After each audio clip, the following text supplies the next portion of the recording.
मेरा हो मन स्वदेशी, मेरा हो तन स्वदेशी, मर जाऊं तो भी मेरा होवे कफन स्वदेशी।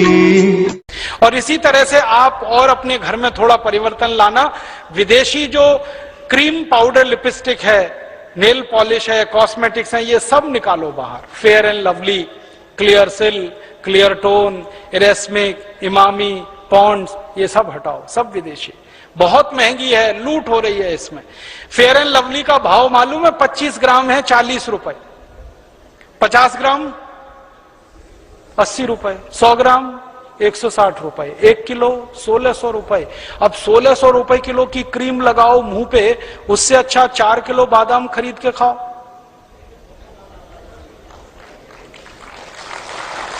अकल लगाओ ना अपनी। अब 1600 रुपए किलो की क्रीम लगाओ जिससे कुछ नहीं होने वाला, उससे अच्छा 4 किलो बादाम खरीद के खाओ। क्योंकि ये फेयर एंड लवली लगा के कोई गोरा नहीं हुआ आज तक। अगर हो जाता तो अफ्रीका वाले क्यों काले हैं?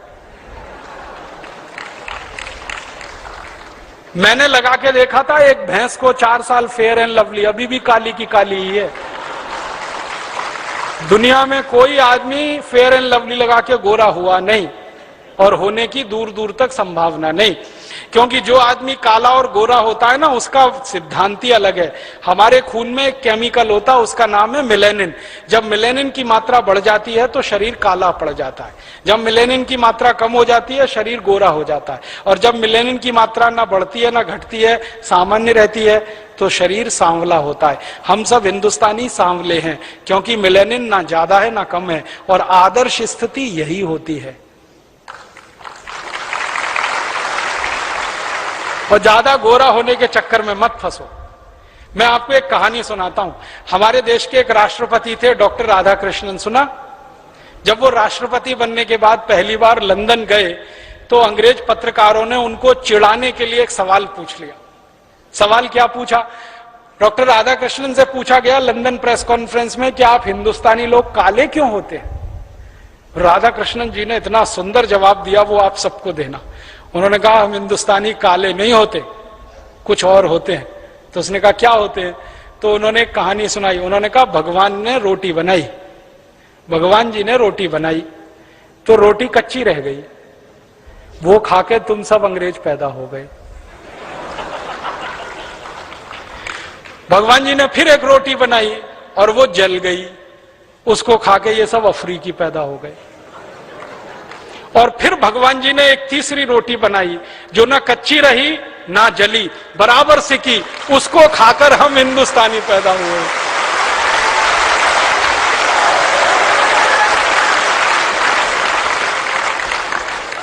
तो हम काले नहीं हैं, सांवले हैं। और मैं आपको बताऊं, विज्ञान ने यह स्वीकार कर लिया है आज कि सांवले रंग की त्वचा को कैंसर होने की संभावना सबसे कम होती है। कारण क्या है? खून में मेलेनिन की मात्रा सबसे परफेक्ट हमारी ही है। इसलिए अपने सांवले होने पे गर्व करो, इसको हीन भावना से मत देखो। और बार बार ध्यान करो कि शंकर जी सांवले, भगवान राम सांवले, श्री कृष्ण सांवले, तो हम गोरे होके करेंगे क्या? हम तो सांवले ही अच्छे हैं। और जब ये बात मन में बैठ जाए कि सांवले अच्छे हैं तो फेयर एंड लवली की जरूरत क्या फिर? क्योंकि वो तो गोरा बनाने वाली क्रीम है। हटाओ उसको, 1600 रुपए किलो की फालतू में। तो ये फेयर एंड लवली, क्लियर सिल, क्लियर टोन, इरेस्मिक, इमामी, पॉन्ड्स, ये सब हटाओ घर में से। फिर आप बोलोगे जी कौन सी क्रीम लाए? कोई मत लाओ, आप जैसे हो बहुत अच्छे हो। लगा नहीं है तो देसी गाय का घी चुपड़ लिया करो, सबसे अच्छा। हाँ, उससे अच्छी कोई चीज नहीं। और नहीं तो जैसे हैं वैसे अच्छे हैं। आप इस बात का ध्यान रखो कि दुनिया में किसी भी व्यक्ति के व्यक्तित्व की परीक्षा उसके शरीर के रंग से नहीं होती, उसके काम से होती है, उसके गुण से होती है, उसके स्वभाव से होती है। हर व्यक्ति का व्यक्तित्व नापा जाता है गुण, कर्म स्वभाव से। वो इस बात से नहीं नापा जाता हाय कितना गोरा है, कोई नहीं कहता। अब कोई मर जाता है हमारे देश में तो उसके बारे में आपस में चर्चा करते हैं तो कहते कितना दयालु था, कितना देशभक्त था, कितना काम करता था समाज का। कभी ये सुना कोई कहता ओ क्या गोरा चिट्टा था, मर गया बेचारा, कोई नहीं कहता। त्वचा का रंग याद नहीं करते, गुण कर्म स्वभाव याद किए जाते हैं। तो गुण कर्म स्वभाव अपने अच्छे बनाओ, ये फेयर एंड लवली वगैरह की जरूरत नहीं। और माताओं बहनों को जरूर समझाओ ये बात, उनके दिमाग में ये बात लाओ। मुझे इतना दुख है ये बात कहते हुए कि जब ये विज्ञापन आता है ना फेयर एंड लवली गोरेपन की क्रीम, एक दिन समय आने पर भारत स्वाभिमान की तरफ से इस विज्ञापन के खिलाफ मुकदमा करना है सुप्रीम कोर्ट में। क्या मुकदमा करना है?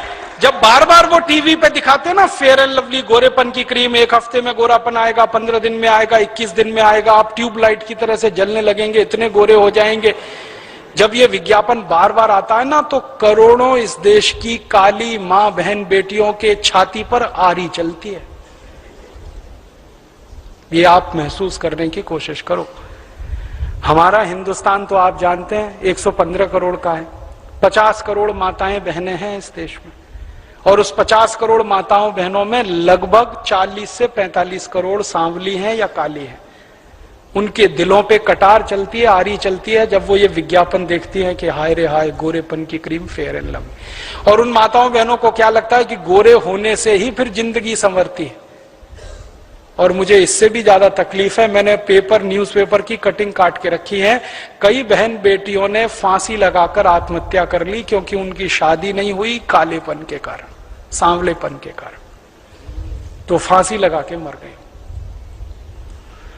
हमारे हिंदुस्तान में मां बहन बेटियों के व्यक्तित्व को रंग से नहीं नापा गया कभी भी, हमने उनके गुण कर्म स्वभाव से नापा है। लेकिन ये विज्ञापन जो आता है रोज फेयर एंड लवली गोरेपन का, ये करोड़ों माताओं की छाती पे आरी चलाता है, उनके दिल को चोट पहुंचाता है।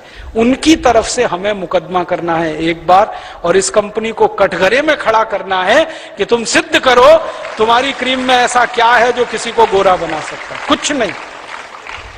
इसलिए दिमाग से निकाल दो ये सारी बकवास बात। कुछ चीजें और बिक रही हैं इस देश में, जैसे फेयर एंड लवली।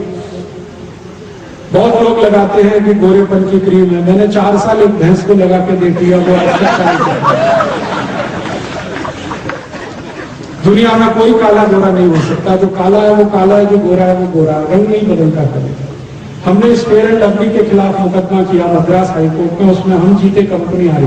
वो कैसे मुकदमा था? मेरा एक दोस्त है, वो मेरे साथ पढ़ता था इंजीनियरिंग में, तमिलनाडु का है, वो बहुत काला है, इतना काला है आपके घर में तवा है ना उसको उल्टा कर दो, इतना काला।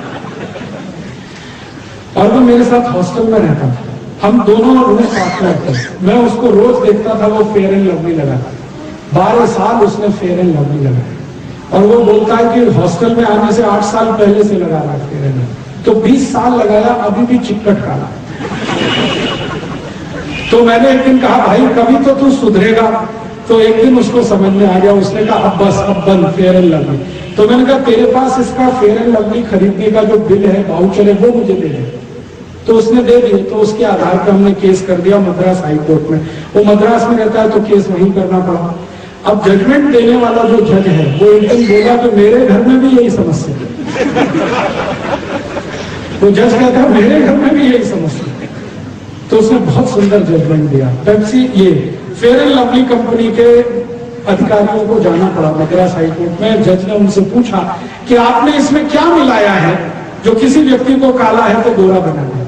तो उनका साहब इसमें कुछ नहीं मिला है। तो अच्छा ये बताओ ये बनती कैसे? तो उनका सुअर की चर्बी के तेल से हम इसे बनाते हैं। अब भारत की करोड़ों माताएं बहनें ये सुअर की चर्बी का तेल चेहरे पर पोतती हैं और सोचती है बहुत सुंदर बनेगा। सुंदरता फेयर एंड लवली में नहीं है, क्रीम पाउडर लिपस्टिक में नहीं है। सुंदरता गुण कर्म और स्वभाव में है। आपका गुण अच्छा है, कर्म अच्छा है, स्वभाव अच्छा है तो आप अच्छा है। आप मत लगाइए फेयर एंड। फिर आप बोलेंगे कौन सी क्रीम लगा? कोई मत लगाइए, जैसे आप हैं बहुत अच्छा। त्वचा हमारी जैसी है बहुत ही अच्छी। इसमें क्रीम पाउडर लगा के इसको खराब मत करिए, क्योंकि सभी वैज्ञानिक जो त्वचा रोग विशेषज्ञ हैं वो ये कहते हैं कि त्वचा को जितना ज्यादा केमिकल्स लगाएंगे उतनी